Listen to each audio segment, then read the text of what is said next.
Selamat pagi Indonesia, Anda menyaksikan seputar Bali terkini pukul 9 WITA bersama saya Pratnya Wiguna.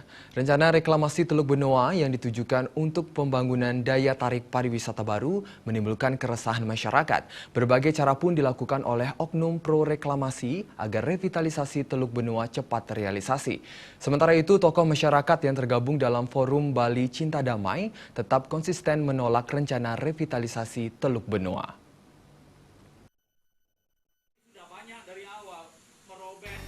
Forum Bali Cinta Damai menggelar pertemuan dihadiri beberapa tokoh masyarakat seperti Forum Studi Majapahit, Komunitas Paras Paros, For Bali, LSM Cakrawayu, LSM Conservation International, PC KMHDI Kota Denpasar, serta Komunitas Teluk Bali Forum untuk membahas pro kontra revitalisasi Teluk Benoa. Ketua Komunitas Paras Paros Agung Suryawan Wiranata mengatakan, jika kedepannya revitalisasi ini tetap dilanjutkan, dapat berpengaruh negatif terhadap pembangunan pariwisata di Bali.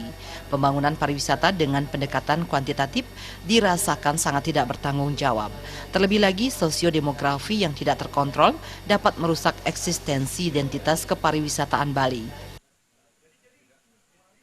Keberadaan rencana reklamasi tersebut tidak hanya Paras Paros, Gabungan Industri Pariwisata Indonesia Bali, Bali Tourism Board pun membuat pernyataan yang sama, menolak reklamasi karena mereka merasakan ancaman yang sangat besar terhadap keberadaan pariwisata Bali yang saat ini pengembangannya berlandaskan pariwisata budaya. Sedangkan pembangunan yang direncanakan di lokasi reklamasi adalah bangunan fasilitas pariwisata berbasis buatan man-made tourist attraction. Itu sangat jauh melempas dari roh pariwisata Bali. Forum Bali Cinta Damai yang diwakili oleh Ketua Komunitas Paras Paros menyatakan secara tegas akan tetap menolak rencana reklamasi Teluk Benoa karena dianggap akan berdampak negatif bagi kelangsungan kehidupan di Bali.